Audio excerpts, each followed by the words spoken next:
கிறிஸ்துவுக்குள் பிரியமானவர்களே, இந்த நாளுக்கான மாலை நேரம்னா அப்போஸ்தலனாகிய பவுல் ரோமருக்கு எழுதின நிருபம் 1 அதிகாரம் 31வது வசனம். ரோமர் 1:31. ரோமன்ஸ் 1:31. உணர்வில்லாதவர்களுமாய், உடன்படிக்கைகளை மீறுகிறவர்களுமாய், சுவாப அன்பில்லாதவர்களுமாய், இணங்காதவர்களுமாய், இரக்கமில்லாதவர்களுமாய் இருக்கிறார்கள். எப்படி இருக்கிறாங்க? தாங்கள் என்ன தகாதவைகளை செய்யும்படி ஒரு கேடான சிந்தை உண்டாகுது. ஏன்? தேவன் யார் என்று அறிந்து அவரை மகிமைப்படுத்தாமல் அவரை ஸ்தோத்திரம் செய்யாமல் இருக்கிறதுனால என்ன பார்த்தோம்? 29வது வசனத்தில் ஒரு 10 காரியம் சொன்னார். 30வது வசனத்தில் ஒரு 8 காரியம் சொன்னார். 18 காரியம் ஏற்கனவே சொல்லிட்டார். இப்போ 31வது வசனம் என்ன சொல்கிறாரு? முதலாவது உணர்வில்லாதவர்கள், 2வது உடன்படிக்கையை மீறுகிறவர்கள், 3வது சுபாவ அன்பில்லாதவர்கள், 4வதாக இணங்காதவர்கள், 5வது இரக்கமில்லாதவர்கள். எத்தனை? 23 காரியம். எப்படிப்பட்ட காரியம் பாருங்கள். இந்த மொத்த 23 காரியத்தை எடுத்து பார்த்தீங்கன்னா நம்ம பெருமாறியான நம்ம எல்லா மனிதருமே இதில் ஏதாவது ஒரு இதில் நம்ம எல்லாருமே சிக்குண்டிருப்போம். ஆனால் கர்த்தராகிய இயேசு கிறிஸ்துவை அறிந்த பின்பு நம்முடைய சிந்தை மாறக்கூடியதாக இருக்கிறது. அதனால தான் 2 கொரிந்தியர் 5:17 சொல்லும்போது, எவனொருவன் கிறிஸ்துவுக்குள் இருந்தால் அவன் புது ஜீவியாகிறான். பிகோல்ட் என்னாச்சு? பழையவெல்லாம் ஒளிந்து போயின, எல்லாம் புதிதாயின. எப்படி? பழசெல்லாம் ஒளிஞ்சு போனோம். இந்த 23 காரியங்களும் ஒளிஞ்சு போனோம். அதில் இங்கே சொல்லும்போது இன்றைக்கி பார்க்குற வசனத்தில் என்ன பார்க்குறோம்? உணர்வில்லாதவர்களுமாய். யார் உணர்வில்லாதவங்க? யார்?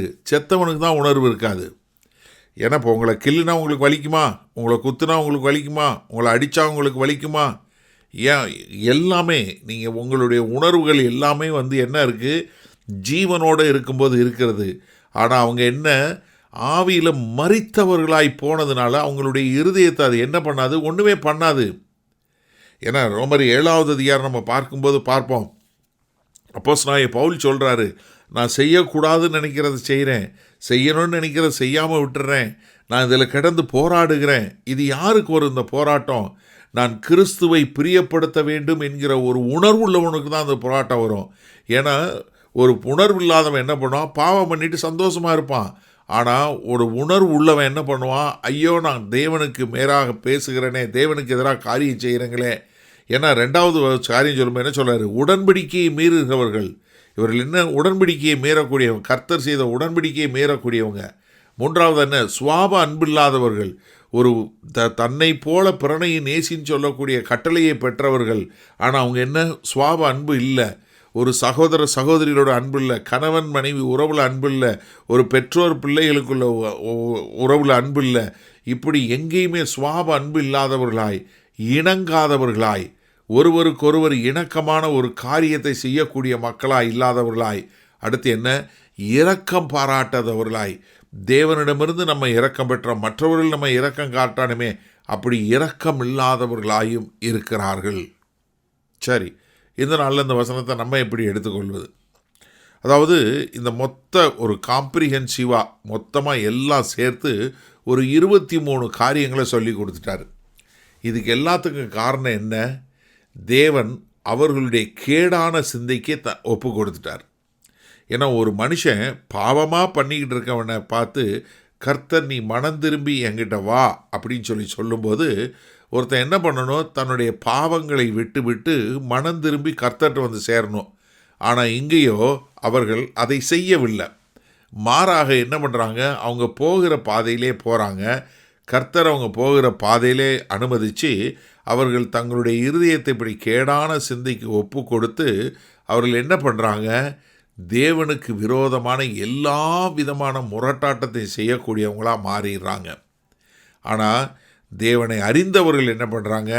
ஒவ்வொரு முறையும் தான் செய்யக்கூடிய ஒவ்வொரு காரியத்திலையும் இது தேவனை மகிமைப்படுத்துமா, மகிமைப்படுத்தாதா, இது தேவனுக்கு பிரியமான காரியமா இல்லையா, இது தேவனுடைய சித்தமா இல்லையா, நான் யாரை பிரியப்படுத்துகிறேன் என்று சொல்லி ஒவ்வொரு நாளும் தன்னைத்தானே சுய சோதனை செய்து இப்படிப்பட்ட காரியங்களை கொஞ்சம் கொஞ்சமாக தன்னுடைய வாழ்க்கையிலிருந்து களைந்து போட்டு ஒரு நல்ல பரிசுத்த ஆவியினுடைய கனிகள் என்று சொல்லக்கூடிய அன்பு, இரக்கம், சமாதானம், இச்சையடக்கம், இப்படிப்பட்ட 9 விதமான கனிகளை கொடுக்கக்கூடிய மக்களாக மாறுவாங்க.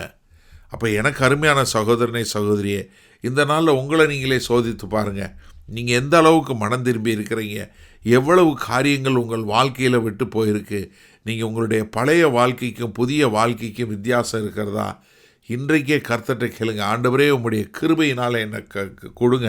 அந்த கிருபையை பெற்றுக்கொண்டு நான் ஒரு புது மனுஷனாக வாழ விரும்புகிறேன். என்னுடைய எண்ணங்களில் ஒரு மாறுதலை கொண்டு வரக்கூடிய வேத வசனத்தினால் என்னை மாற்றுங்கன்னு சொல்லக்கூடியதா ஒப்பு கொடுத்து ஜெபிப்போமா? வல்ல பிதாவே, இதோ தகாதவளை செய்யும்படி தேவன் அவர்களை கேடான சிந்தைக்கு ஒப்பு கொடுத்தார். எங்களுடைய இருதயம் கேடானது, குறுக்கும் உள்ளது ஆண்டவரே. ஆனாலும் ஆண்டவரே, உம்மை ஏற்றுக்கொண்ட பின்பு எங்களுக்கு ஒரு பரிசுத்த ஆவியை கொடுத்து எங்களுடைய எண்ணங்கள் மறுரூபமாதனால உமக்கு பிரியமான காரியங்களை செய்யக்கூடிய மக்களாய் வாழ எங்களை வழிநடத்த வேண்டுமாய் மீட்பெரும் ரட்சகருமாய் இயேசு கிறிஸ்துவின் மூலம் ஜெபிக்கிறோம் வல்ல பிதாவே, ஆமேன். கர்த்தர் உங்களை ஆசீர்வதிப்பாராக. நாம் நாளை காலை தினசரி தியானத்தில் சந்திப்போம். Good night.